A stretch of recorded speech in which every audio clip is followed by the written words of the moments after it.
Entonces,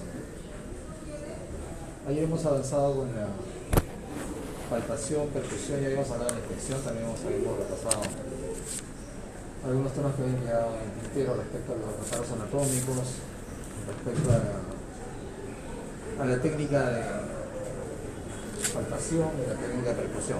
Supongo que ya están practicando por su cuenta, ya puedan tener los ruidos como tienen que ser, ¿no?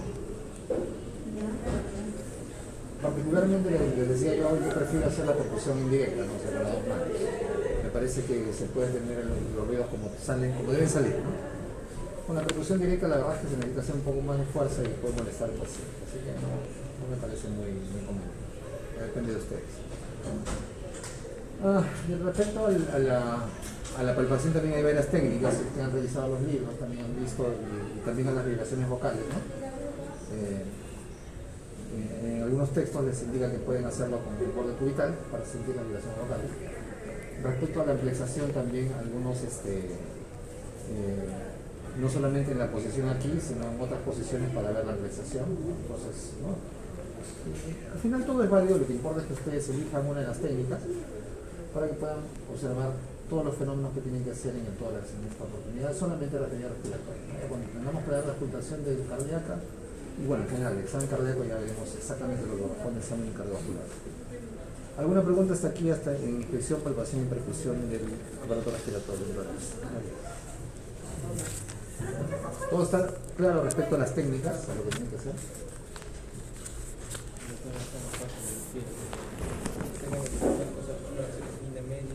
Línea media clavicular. Perdón, línea media axilar media. La anterior, que va por el borde del canal mayor, ¿no? Línea media posterior. De la secta costal que está debajo de la piel, ¿sí? ¿Algo más?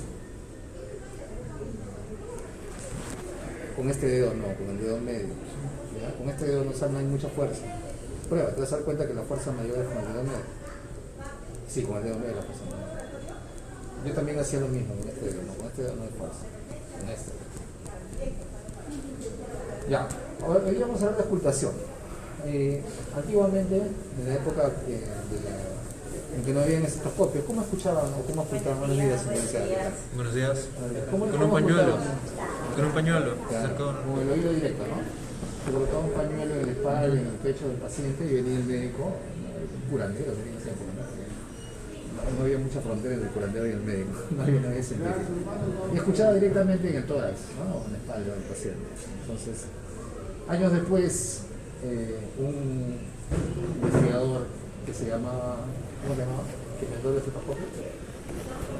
¿Saben o no? ¿Han hecho curso de historia de medicina? ¿Van a hacer un curso de historia de medicina?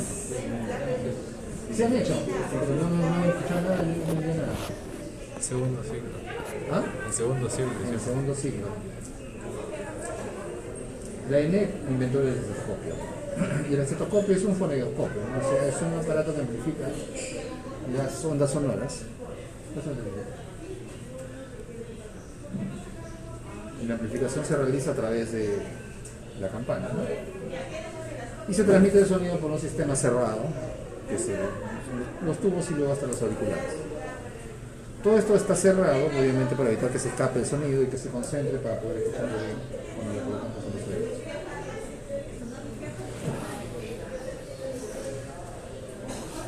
La campana del estetoscopio tiene dos partes, regularmente.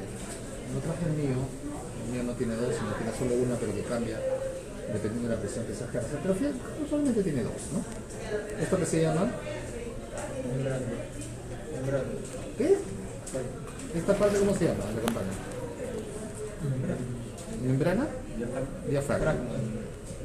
¿Y esto es? No. Bueno, esto es lo que realmente le dicen la campana, ¿no? O sea, en otros modelos no está con un diafragma, con una membrana, sino tiene una campana de verdad, ¿no? Si ustedes ven, aquí los modelos actuales usualmente tienen ya dos diafragmas, ¿no? O sea, dos membranas. Pero regularmente esto era un diafragma, una membrana, y esto era una campana, ¿no? Es un diafragma y una campana. Bueno, igual, el objetivo es el mismo. El diafragma o membrana, o el más grande, sirve para escuchar las frecuencias más, las frecuencias más altas, ¿no? Las frecuencias más altas son las más Agudas. las más agudas, ¿no? Ah, frecuencia aguda, frecuencia baja, grave. Cuando es una frecuencia, estamos hablando del ruido, ¿no? Cuando es una frecuencia alta, vibra más rápido, la longitud de onda es más pequeña. Cuando una frecuencia es más baja, vibra más lento, la longitud de onda es más grande. ¿Quién se transmite más? ¿Las frecuencias altas o las frecuencias bajas? Transmiten. Las bajas. Sí, efectivamente, perdón, sí. O sea, los ruidos más graves, las frecuencias más bajas, duran más. Si ustedes agarran una cuerda de una guitarra, pues es el mejor ejemplo. La cuerda de una guitarra ejerce el sonido muestra el sonido al vibrar. Tiene la cuerda más delgada que está adelante y la cuerda más gruesa atrás, si son diestros para tocar, ¿no? Si ustedes hacen vibrar la cuerda más delgada, vibra un rato, suena y luego se apaga. Si ustedes hacen vibrar la misma cuerda pero la más gruesa, sigue vibrando un buen rato más. Las frecuencias más bajas persisten más tiempo, duran más tiempo, porque su longitud de onda es más larga. Entonces, suenan más grave, pero perduran más y se transmiten más. ¿Okay? Es más fácil que yo escuche una frecuencia baja que una frecuencia alta. Pero para cubrir ambos espectros de la frecuencia se necesita utilizar una diafragma. Una membrana diafragma, o la más larga en este caso, que va a cubrir las frecuencias básicamente medias y altas. Y la campana que debe cubrir la frecuencia más baja. Entonces, esto nos sirve sobre todo para el corazón, ¿verdad? O sea, en el pulmón, la verdad es que con el diafragma todos escuchamos, porque las frecuencias que se transmiten están siempre en el rango audible para el oído humano, que se escucha tranquilamente con el diafragma de la mente. ¿Okay? En el corazón sí probablemente vamos a necesitar utilizar la campana a veces, no siempre, ¿no? Pero en los ruidos respiratorios regularmente va a ser suficiente la membrana. Pero ambas tienen una función distinta, ¿no? O sea, la membrana o el diafragma es para escuchar los tonos más altos o las frecuencias más altas, por lo tanto las frecuencias más agudas, y la campana sirve para escuchar los tonos más bajos y las frecuencias más bajas. ¿Ok? Dicho esto, el uso del estetoscopio debe ser siguiendo el recorrido anatómico del canal auditivo externo, ¿no? O sea, no se va a cortar los así, sino de esta manera, ¿no? Porque la forma del conducto auditivo es de esta manera, ¿no? O sea, de afuera hacia adentro, inclinado hacia adelante, ¿no? De esta manera. Esa es la forma correcta de colocar el estetoscopio. Ustedes irán variando entre el diafragma y o la campana dependiendo de lo que necesiten. Solamente vamos a utilizar ahora el diafragma. ¿Okay? ¿Qué más respecto a decir el estetoscopio? Buenos días, doctora. Tengan cuidado con el aparato, dependiendo de la marca y del tiempo que tengan usando. Se va a malograr seguramente esta parte de aquí, es la que más se rompe. Eviten estar jalando esta zona, porque esta zona es una que debe ser impermeable, pero no debe salir nada de sonido por aquí. Ustedes jalan, cambian, van a alterar las estructuras y finalmente puede escaparse el sonido y no van a escuchar eso. Bien. Listo. En la ocultación del tórax y pulmones tenemos básicamente dos cosas que ocultar: los ruidos normales del tórax y los pulmones, y vamos a ocultar también la voz. La voz es una cosa mucho menos compleja para entender, así que vamos a ver al final. Vamos a dar primero la ocultación normal del pulmón. No solamente el pulmón hace ruidos en el tórax, sino que podemos tener potencialmente ruidos de otros lados.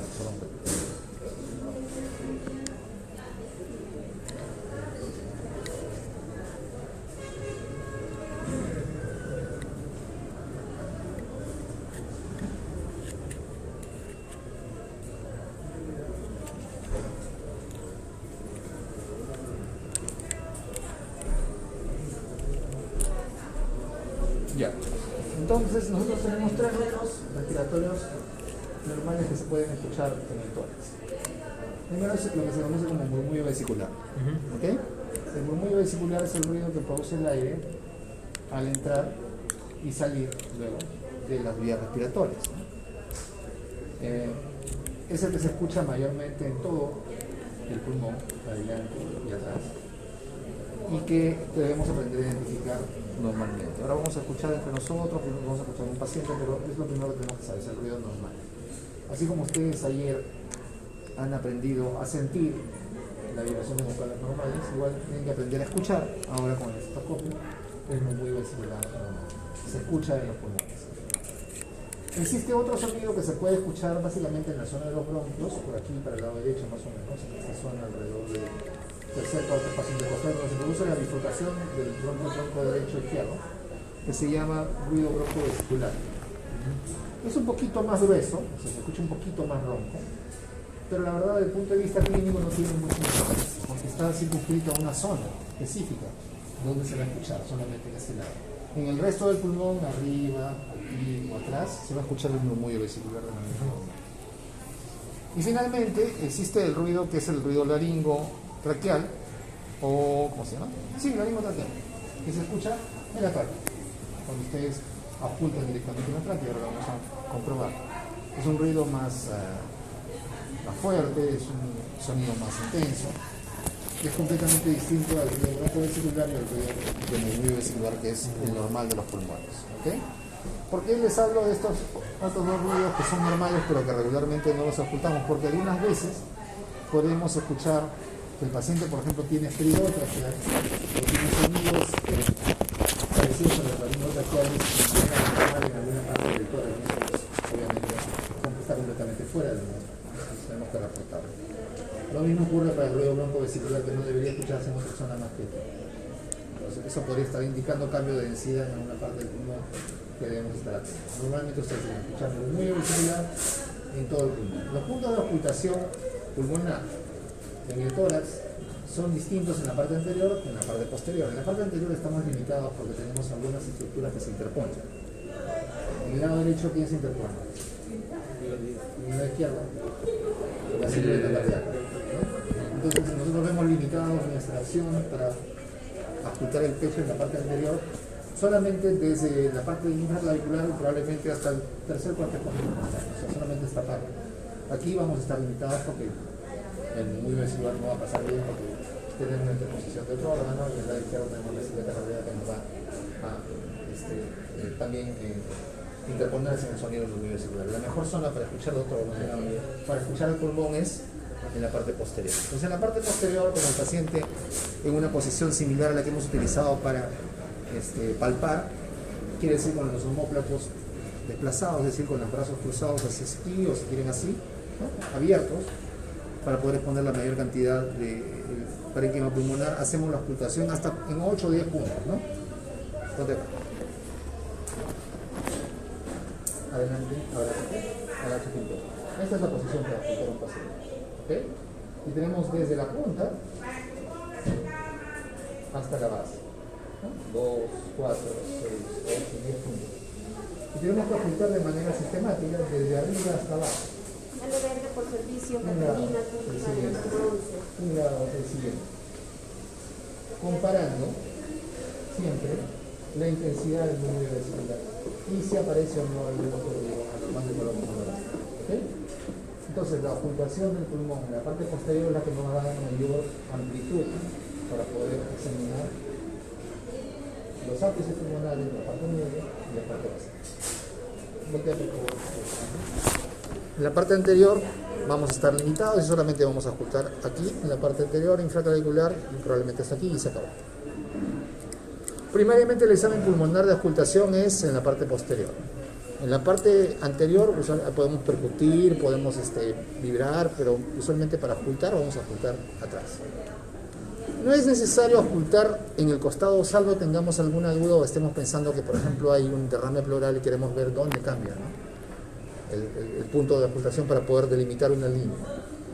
Pero no es estrictamente necesario. Es suficiente con que ocultemos en la parte posterior. En la parte anterior estamos limitados y podríamos ocultar en la parte lateral también para delimitar alguna línea imaginaria donde está produciéndose el derrame pleural, por ejemplo. ¿Okay? Esto es la ocultación pulmonar normal. En la ocultación pulmonar patológica podemos tener varias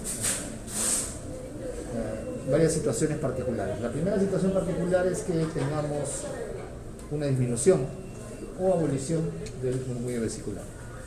O sea, que no escuchemos o escuchemos disminuido en intensidad el murmullo vesicular.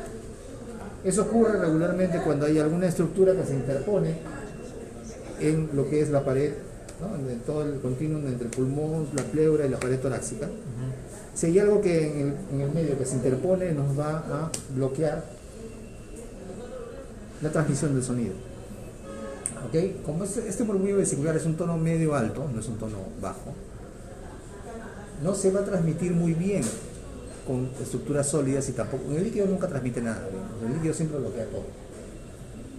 Las estructuras sólidas transmiten bien la vibración, por eso es que cuando yo toco la espalda, la vibración posible que tiene neumonía que está consolidado, sí transmite, yo puedo sentir más fuerte, pero es distinto el sonido más bien se bloquea con las estructuras sólidas. ¿Sí? ¿Por qué? En este caso, porque las frecuencias no son frecuencias bajas, ¿sí? Son frecuencias medias altas, la frecuencia del murmullo vesicular. ¿Ok? Entonces, por ejemplo, y esto es una pregunta, siempre preguntan estas cosas, ¿no? Si yo tengo un derrame pleural, o sea, el líquido que está ocupando el espacio entre la pleura, ustedes saben que hay dos tipos de pleura, ¿no? Sí. La pleura visceral Parietal. y la pleura parietal. Bueno, ahí se llena de líquido, se produce derrame pleural. Entonces, tenemos un derrame pleural que está, por ejemplo, ocupando todo el emitórax derecho, o sea, todo el pulmón derecho, lo está tapando de arriba abajo. ¿Cómo van a estar las vibraciones vocales? Vibraciones vocales. Vibraciones vocales. Ya, estamos hablando del derecho. ¿Cómo va a estar? ¿Aumentado o disminuido? Ya. ¿Cómo va a estar la ocultación? ¿El murmullo vesicular va a pasar normal o va a pasar disminuido? Ya, va a pasar disminuido. ¿Ok? Al contrario, si yo tengo un paciente que en el mismo lado derecho, en el mismo emitórax derecho, tiene una neumonía, ¿cómo van a estar las vibraciones vocales?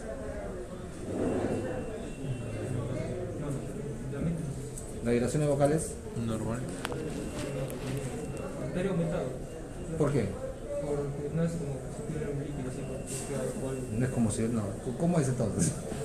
Dime cómo es, no cómo no es. O sea, sí estaría, pero no está. Ahora, no me enredes. Las vibraciones vocales según la neumonía, ¿están aumentadas o están disminuidas? ¿Y por qué?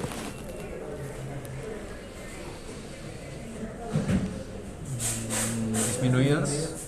¿En una neumonía? Ajá. ¿Por qué? Porque la neumonía supone una... ¿Qué pasa en la neumonía? Hay un depósito ahí de... Se consolida, contenido los purulento. alveolos que están llenos de Se llenan aire de se llenan de mucosa, pus, de moco y material se no consolidan, acceso. se vuelven duros, ¿verdad? Entonces hay menos volumen para que pueda... Ya. Entonces, ¿las vibraciones vocales se transmiten mejor en el aire o en el sólido? En el sólido. Aumentado. Entonces las vibraciones vocales en una neumonía están aumentadas. Cuando yo escucho el pulmón, el murmullo vesicular en una neumonía, ¿está aumentado o está disminuido? El murmullo vesicular, ¿Qué es el murmullo vesicular? el sonido del aire cuando está Pasando pasando. por las vías aéreas. ya. Disminuido. Disminuido. Entonces la diferencia. En una neumonía las vibraciones vocales están aumentadas y el murmullo vesicular está disminuido. Yo puedo escuchar el murmullo vesicular disminuido. ¿Cómo sé si es líquido o es sólido? Vibración vocal. Esa es la manera como se determina clínicamente si lo que estoy escuchando disminuido es un murmullo vesicular o es un derrame pleural o es líquido en general o es sólido. La única manera de diferenciarlo es con las vibraciones vocales. Porque el sólido sí transmite la vibración. Sí transmite la vibración por las propiedades físicas del movimiento. Pero el líquido no. El líquido bloquea la vibración. Y el líquido bloquea también el sonido. ¿Bien?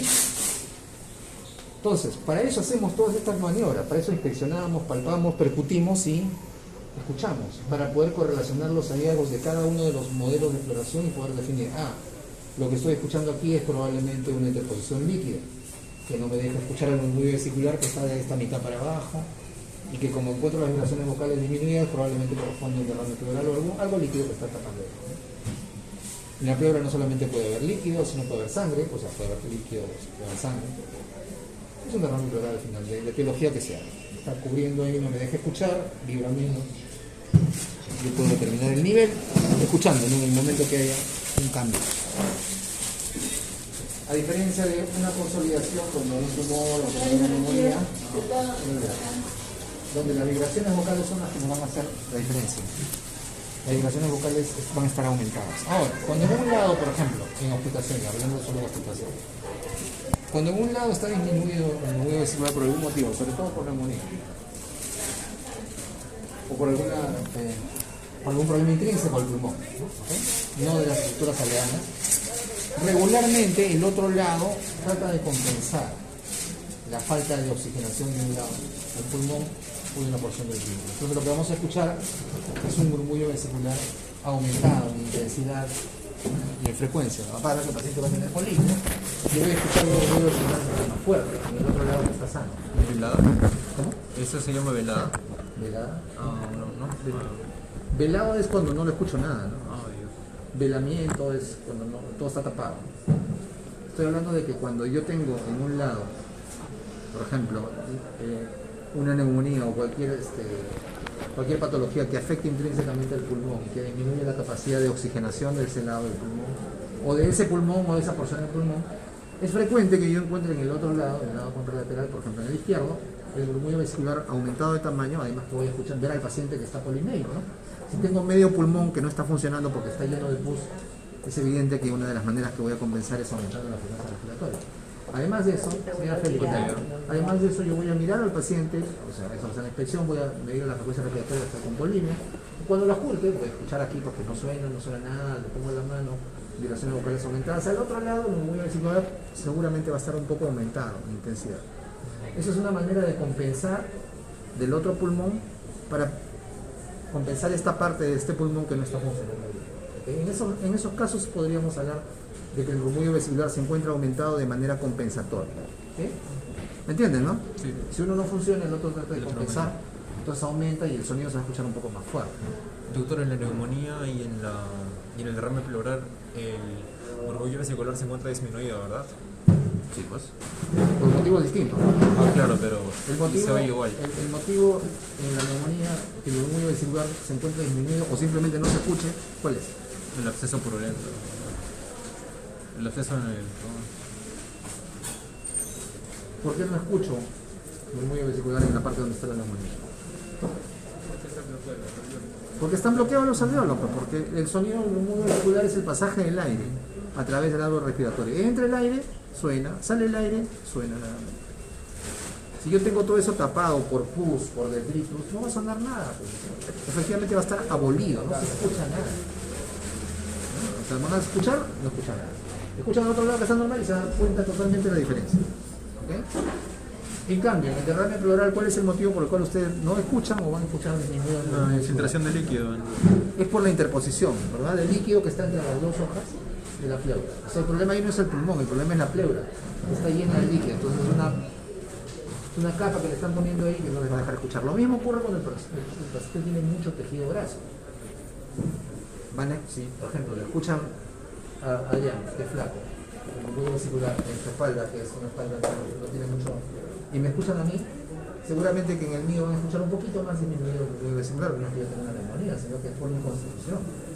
Lo mismo deben tener en cuenta eso en los pacientes. Si el paciente tiene un panículo adiposo muy grande, seguramente que ya por eso van a encontrar un poco disminuido, pero lo que importa es que esté, digamos, dentro de los parámetros normales. No escuchen cómo el aire pasa y luego botan.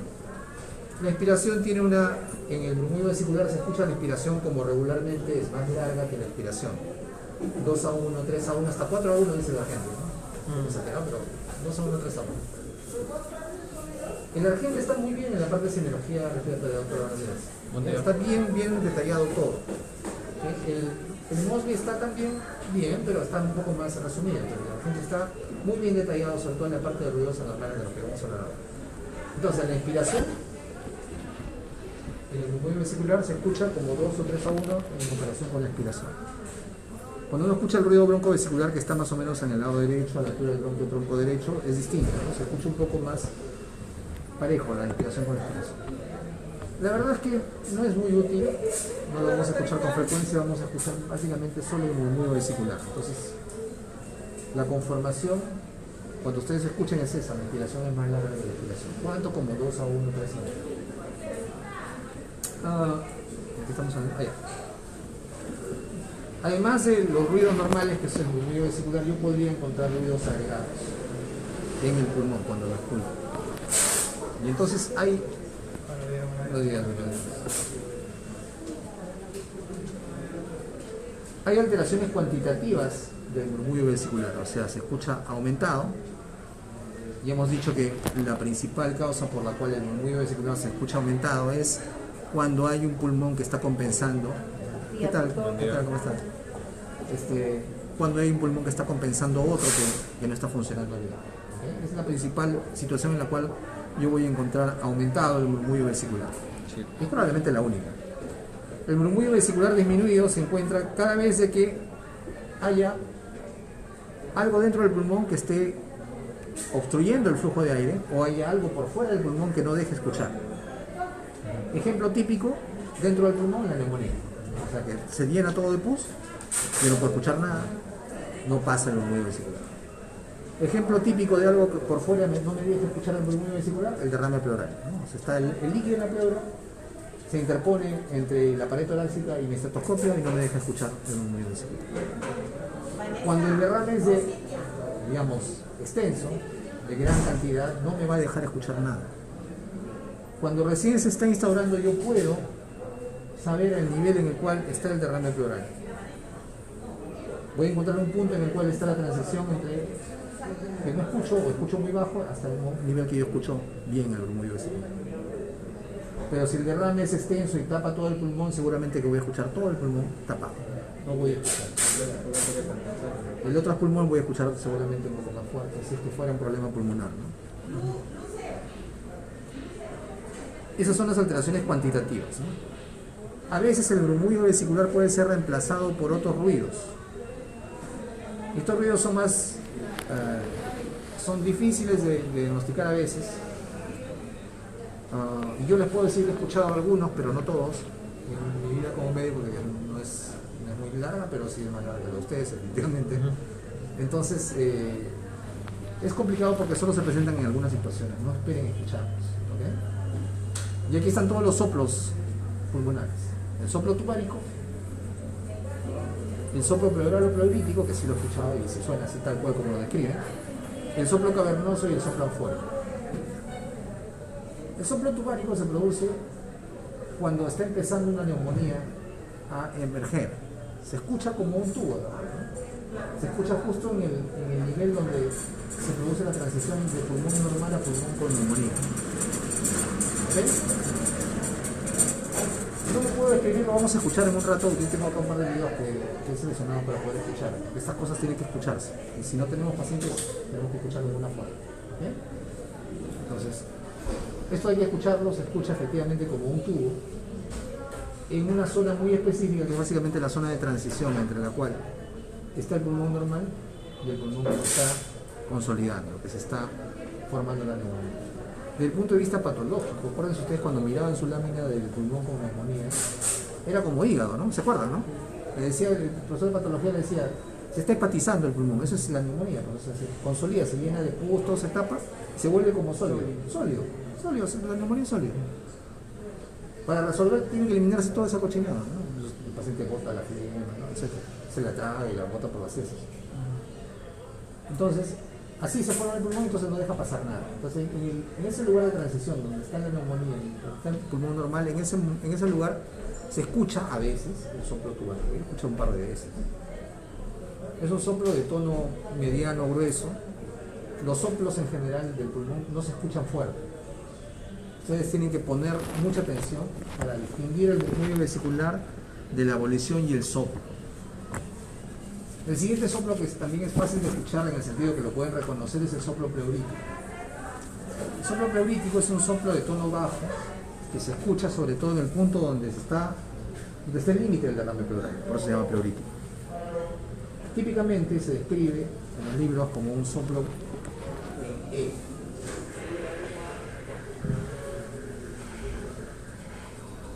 Y cuando lo escuchan, si lo escuchan alguna vez, yo lo he escuchado para veces, toda mi vida. Nunca se me olvida. Después sí. ¿Dónde se escucha? En el nivel del derrame pleural. Se escucha exclusivamente cuando hay derrame pleural el soplo pleurítico. ¿Ok? Justo en el nivel donde está llegando, hasta donde está llegando el derrame pleural. Los otros soplos son más difíciles de escuchar y yo no he escuchado. Alguna vez algún médico me dijo que eso era un soplo cavernoso, pero la verdad no me parecía. O sea, que alguien me puede engañar porque pueden pensar de qué, pero yo la verdad no he escuchado nunca ni un soplo cavernoso ni un soplo anfórico. El soplo cavernoso teóricamente se escucha en una caverna o cerca de una caverna tuberculosa. Una caverna es un hueco. Para que escuchen el soplo cavernoso, ese hueco, esa caverna tiene que estar conectada a un bronquio. Y ese bronquio tiene que estar rodeado de tejido consolidado para que pueda transmitir el sonido. O sea, todas esas condiciones tienen que haber para que ustedes escuchen un soplo cavernoso. Un soplo cavernoso, ese sí es un soplo de tono bajo, ¿no? O sea, podrían escucharlo mejor incluso con la campana. Probablemente sería el único, ¿no? Se produce porque el aire vibra dentro de la caverna. La caverna es el hueco que dejó usualmente el bacilo de Koch, o sea, por tuberculosis, ¿no? No es un absceso, el absceso es líquido, es una caverna, es un hueco. Toda esa zona del pulmón ha sido consumida por el bacilo de Koch. Luego se drena y se cae el hueco, la caverna tuberculosa. Ese hueco, si tiene comunicación con un bronquio, por ahí va a circular aire. Entonces, cuando ingrese el aire va a entrar y va a vibrar toda esa caverna y va a sonar como una caverna, mejor eco, ya. Esa vibración se transmite a través del tejido adyacente y lo voy a escuchar yo cuando puedo. Tienen que darse todas esas condiciones para que ustedes escuchen un soplo cavernoso. Por eso les digo que es difícil, porque ya no tenemos tanta tuberculosis complicada como teníamos hace 50 años. Entonces yo nunca he escuchado soplo cavernoso. Dudo mucho que ustedes alguna vez escuchen, es algo que se vengan a trabajar en Biafra, ¿no? En Europa, en África, ¿no? O sea, en países donde hay tuberculosis, pero sí 5 de cada 10 tienen tuberculosis, ¿no? No es el caso, afortunadamente, ya en nuestro país. Hay tuberculosis MDR, pero ya los pacientes no llegan a tener esas lesiones tan severas y tan incapacitantes, ¿no? Entonces, el soplo cavernoso ocurre cuando hay una caverna. Básicamente una caverna es una lesión tuberculosa, secuelara. No suena el soplo cavernoso en la bronquiectasia, ojo. La bronquiectasia es otro cambio patológico en la anatomía del pulmón por la tuberculosis, no produce soplo cavernoso. ¿Con la telectasia? Bronquiectasia. Ah, bronquiectasia. ¿Qué cosa es la telectasia? La telectasia es el rompimiento de las paredes de los alveolos formando como una cavidad de aire más grande. ¿Cavidad de aires? O sea, un alveolo más grande. Porque No, los no es alveolos se exactamente rompen. una cavidad, ¿no? O sea, sí, es cierto que se rompen, o sea que se pierde la arquitectura normal del pulmón, pero no se forma una cavidad ni un hueco más grande. Más bien se retrae. Se retrae todo. La telectasis es una retracción justamente por la pérdida de la arquitectura. Pero no suena como una caverna, doctor. No suena como una caverna. La telectasia no suena simplemente, No suena. porque no hay transmisión del aire dentro de ese espacio.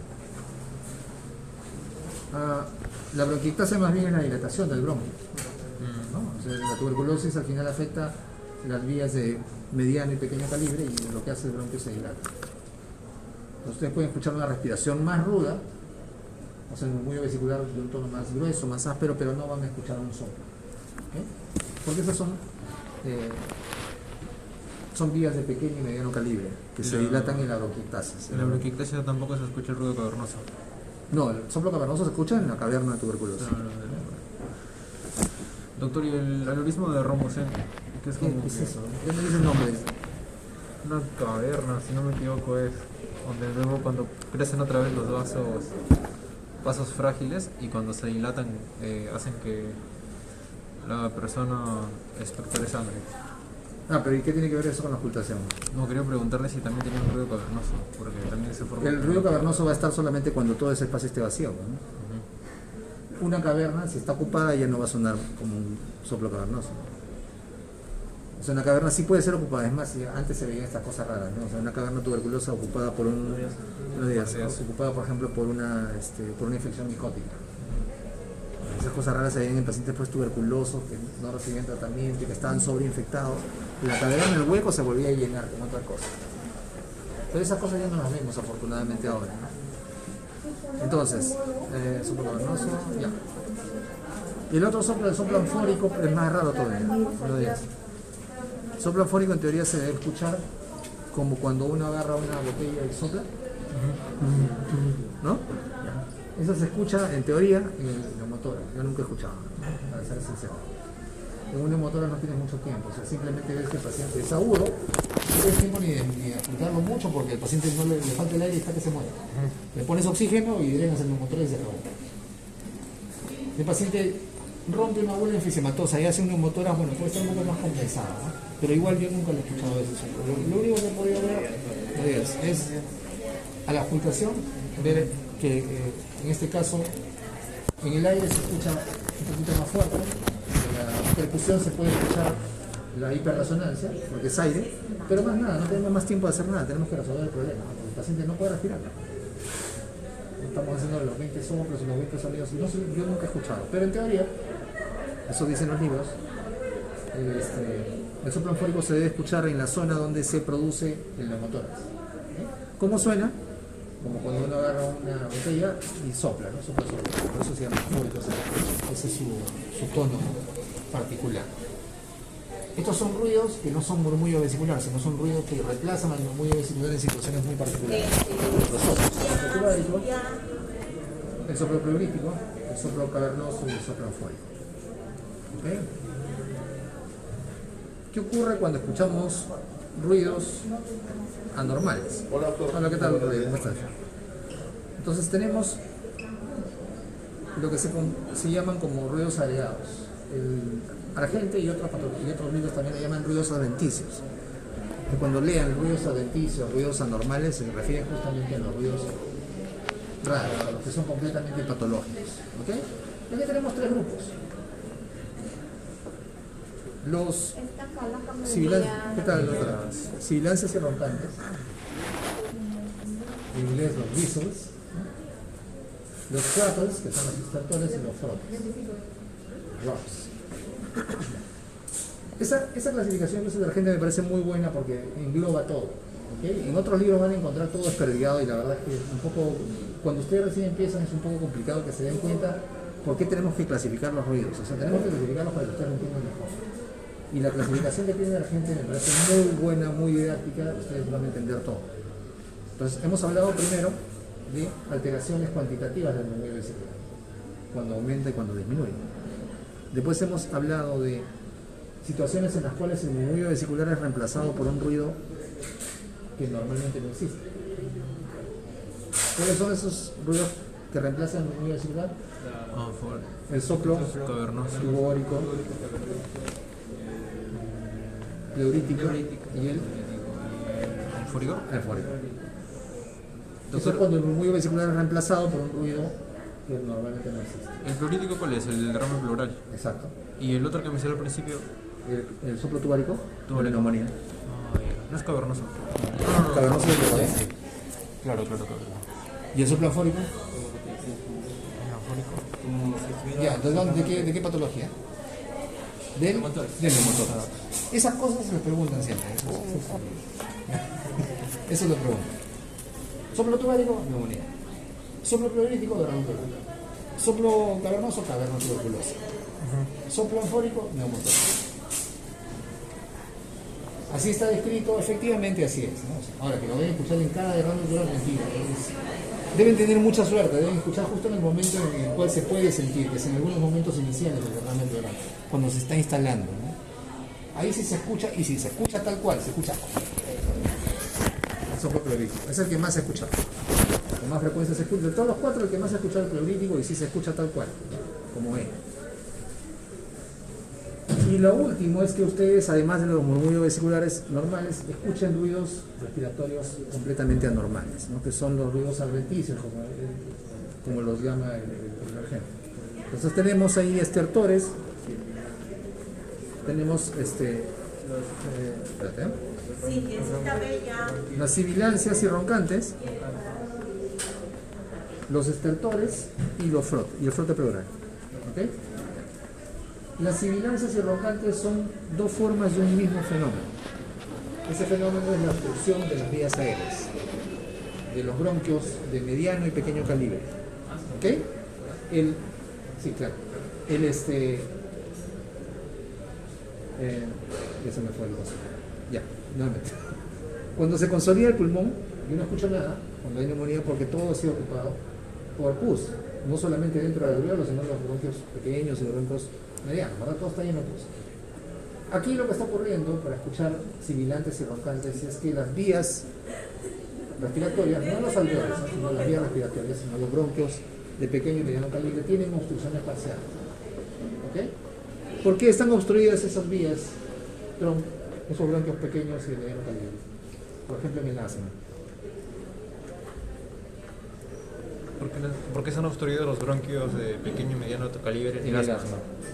asma. Ya, se da por primero la broncoconstricción o broncoespasmos y por el aumento de las capas de mucosa dentro de los... De las secreciones. Ajá, secreciones mucosas. Esos dos fenómenos están en el asma, la Ajá. broncoconstricción efectivamente y la secreción, Sí. que es parte del fenómeno inflamatorio de la respuesta inflamatoria. Entonces, cuando hay asma, por ejemplo, que es el modelo patológico típico de roncantes y sibilantes, lo que ustedes van a tener es obstrucciones con tapones mucosos a diverso nivel de las vías aéreas de mediano y pequeño calibre. No exactamente se tapan los alveolos, sino se tapan las vías aéreas de mediano y pequeño calibre, los bronquios pequeñitos. Dependiendo del grado de obstrucción, ustedes van a escuchar un sonido de alta frecuencia, Silbido. es la sibilancia, o van a escuchar un sonido de baja frecuencia, que es el roncante. Ambos son dos manifestaciones de un mismo fenómeno, que es la obstrucción de las vías aéreas de pequeño y mediano calibre. ¿Por qué? Usualmente en el caso del asma, por la broncoconstricción y las secreciones. Pero así como hay roncantes y sibilantes Buen día. que se producen por obstrucción intrínseca en la vía, o sea, por pus, por flema, por secreciones y por broncoconstricción, algunas obstrucciones extrínsecas, o sea, por fuera de los bronquios, pueden producir también roncantes, más que sibilantes, roncantes. Mucho, algún tumor intrapulmonar o extrapulmonar que comprime bronquios de mediano calibre puede producir también sonidos similares a los roncantes. Cáncer broncogénico. Sí, efectivamente. Es más, en uno de los videos que van a ver les voy a mostrar. Esto ya me parece muy exquisito, yo nunca lo he visto, pero en teoría sí es lógico. Cuando ustedes escuchan, por ejemplo, una sibilancia o un roncante de un solo tipo, de una sola frecuencia, eso les puede estar diciendo de que hay una obstrucción fija de la vía aérea. Y si es una obstrucción fija, debe ser por algo extrínseco y seguramente una de las posibilidades es un tumor, que puede ser intrabronquial o extrabronquial. Pero cuando hay un roncantes y sibilantes de diversas frecuencias, de diversos tonos y que se escuchan distintos, como en una crisis de asma, no van a escuchar todo lo mismo. Eso más bien me está hablando que hay múltiples obstrucciones y eso es más compatible con flema que está tapando bronquios por todos lados. Ejemplo, asma. Vamos a escuchar un video, ¿ok? Los roncantes y sibilantes tienen como punto común el hecho de que se obstruye la vía aérea, los bronquios de pequeño y mediano calibre, intrínsecamente, o sea, dentro del bronquio, por algún fenómeno, broncoconstricción, secreciones, o extrínsecamente, por algo que presiona por fuera y produce obstrucción. ¿Esto cómo se manifiesta? Escuchamos roncantes, sonidos gruesos, ¿no? O sibilantes, que son los pititos, ¿no? El ejemplo más común es el asma. Esos son los roncantes y sibilantes. Los más importantes ruidos anormales desde el punto de vista clínico son los estertores, los cardios. Pueden ser estertores finos y estertores gruesos. Ahí dentro de la gente hay una clasificación adicional que ya, eso sí ya no le den mucha importancia. Aquí tienen que escuchar básicamente dos cosas: crepitantes, estertores finos, o subcrepitantes, estertores gruesos. ¿Por qué esta clasificación y por qué esta diferenciación solamente entre estos dos? Porque son los más importantes. Los crepitantes implican que hay líquido dentro del alveolo. ¿Okay? Entonces, ¿cómo se van a escuchar? Se van a escuchar como cuando yo agarro así cabello o aprieto Sí, cabello. celofán al final de la inspiración.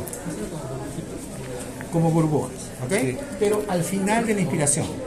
El paciente toma aire y al final escuchan. Ese es el crepitante. ¿Ok? ¿Cuál es la fisiopatología? Líquido en el alveolo. ¿Ok? Ejemplo típico, insuficiencia cardíaca congestiva. El paciente tiene un ventrículo izquierdo que no funciona, aumenta la presión a nivel capilar pulmonar, se extravasa el líquido, se llenan los alveolos de líquido y se escucha el crepitante. Inspira, al final de la inspiración, ¡crack! Hemotórax. O casualmente puede ser en congestión, Cuando es insuficiencia cardíaca, para escucharlo bilateral. Hemotórax. ¿Cómo? Hemotórax. No, estoy hablando de insuficiencia cardíaca, estoy hablando de falla cardíaca congestiva, edema agudo del pulmón. Siempre es bilateral. Cuando es falla cardíaca congestiva, sí, es bilateral. De los crepitantes, ¿sabes? Puede haber derrame pleural y el derrame pleural de falla cardíaca sí puede ser unilateral. Lo complican en la vida. Así es. O sea, lo tienen que saber cuando estudian la patología. O sea, si el paciente se falla cardíaca aguda, hace edema agudo del pulmón, yo voy a escuchar crepitantes bilaterales, sobre todo en la parte inferior, porque empieza a llenarse de abajo hacia arriba. Ya cuando el paciente está muy compensado, voy a escuchar crepitantes por todos lados, ¿no? Pero empieza a llenarse de crepitantes desde abajo hacia arriba. ¿Por qué es el crepitante? El crepitante es el ruido que se ocasiona porque el alveolo se llena de líquido. En este caso se escucha al final de la inspiración. Se llena, pero no totalmente, ¿no? O sea, porque al final cuando yo abro y le pego al alveolo, ese es el sonido que escucha. El sonido crepitante es el de despegarse al alveolo del líquido que tiene dentro. Al final de la inspiración. O sea, yo inspiro, el paciente toma aire, al final escucho. Estatores finos, al final de la inspiración, crepitantes. ¿Ok? Cuando yo le digo al paciente que tosa, yo estoy pidiéndole que elimine las secreciones, el moco de los bronquios, ¿no? De las vías aéreas de transmisión, no de los alveolos. Entonces el paciente tose, bota flema, le vuelvo a escuchar y vuelvo a escuchar el crepitante. El crepitante no se modifica con la tos. Se escucha al final de la inspiración, es un ruido fino, que es quebrar un cabello, es como una burbuja, es como un celofán, que se escucha así porque se abre el alveolo que tiene líquido. El líquido no lo está tapando completamente, está ahí, pero cuando yo abro, tengo ese efecto, ¿no? Imagínense ustedes que tengan un globo, ¿no? Y un poquito de agua lo abren o lo inflan, y más ese mismo sonido, lo mismo es que ocurre en el alveolo. ¿Ok? Al final de la inspiración no se modifica con la tos. A diferencia del subcrepitante. El subcrepitante se escucha tanto en inspiración como en expiración. El subcrepitante ocurre cuando hay líquido en la vía aérea. ¿Ok? Que no está obstruyendo, que está por ahí, nada más son secreciones. los crepitantes tanto solo en inspiración. Y en inspiración es el crepitante. En cambio, el subcrepitante lo voy a escuchar en inspiración y expiración. Y si yo le digo al paciente que tosa, que elimine secreciones, desaparece el subcrepitante. ¿Ok? Esas son las diferencias entre crepitantes y subcrepitantes. Crepitante en inspiración, ¿verdad, doctor? Claro, crepitante e inspiración. Todo está en el libro, no es todo. Todo está tal cual en el agente. El crepitante es solo en inspiración, al final de la inspiración. Se escucha de esa manera porque es como un globo que tiene un poco de agua, que yo lo inflo y se abre, suena eso, al final de la inspiración. El subcrepitante es sonido que se transmite porque hay líquido en las vías aéreas de transmisión. Entonces, cuando yo le digo al paciente que inspire, escucho el crack. Cuando expira, escucho nuevamente, aparte que es un sonido distinto. Y cuando le digo al paciente que tosa, y elimine las secreciones, no toca la flema, y ya la escucha. Se modifica con la tos. ¿Ok? Con VR se refiere a bronquiolos, bronquios, ¿no? Bronquios pequeños, ¿no? Bronquiolos, sí, claro. ¿Está bien? ¿Está claro? Esas son las diferencias entre los trajes, entre crepitantes y subcrepitantes. Finalmente, el frote pleural es otro sonido de la pleura, como ustedes imaginarán, porque se llama frote pleural. El frote pleural ocurre cuando empieza la inflamación de la pleura. En cualquier tipo de pleuritis, cualquier tipo de derrame pleural, de cualquier etiología, al inicio hay un proceso inflamatorio. Entonces, ese proceso inflamatorio produce que la fricción entre las dos hojas de pleura dé un sonido. Es un sonido bien particular. No sabía exactamente cómo describirlo, tenía que aquí en el video para que podamos hacerlo. Pero ocurre solamente en la parte inicial de los derrames pleurales o la pleuritis en general. ¿Okay? O sea, cuando ya está instalado el derrame pleural, Si es que luego eso hay un derrame, usualmente cuando hay una pleuritis hay un derrame. Si ya está instalado el derrame pleural, ustedes ya no van a escuchar el frote. ¿Ok? El frote se escucha, frote pleural, se escucha solamente al inicio de los procesos inflamatorios en la pleura. Así que si tienen suerte lo van a escuchar, si no, no lo van a escuchar y tampoco se sabe que hay un derrame pleural. ¿Sí? A diferencia del frote pericárdico, que está relacionado con la inflamación de las hojas del pericardio, pericardio parietal y pericardio visceral. ¿Okay? No se distraigan, hay mucha gente pero no se distraigan. ¿Ok? ¿Cómo diferencio yo el frote pleural del frote pericárdico? El pericárdico es por inflamación, el pleural es más bien por falta de líquido. No, es lo mismo. ¿no? Es por inflamación, ambos son por inflamación.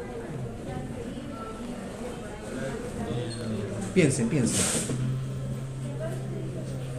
Hola, doctor.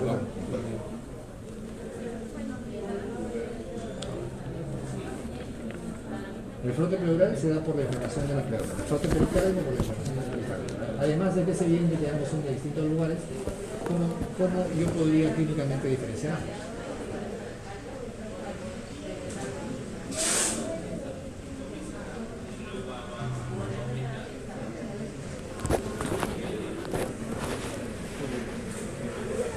Por el lugar del ruido, o sea, si el frote pleural debería escuchar el ruido por atrás, pero por Ya, adelante. bueno, pero aparte de eso, supongamos que yo tengo el frote por delante y está difícil de saber si es pericárdico o pleural.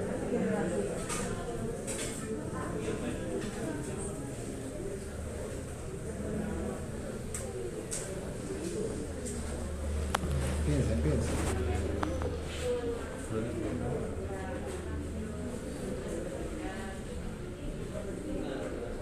El paciente no empezaría a ponerse taquicárdico. No necesariamente, eso no es una forma de diferenciar.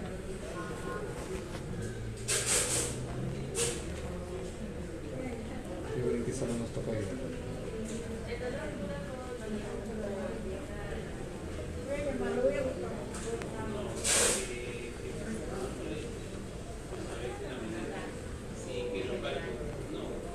Hoy estamos miércoles. Sí. Ya, vamos a ver.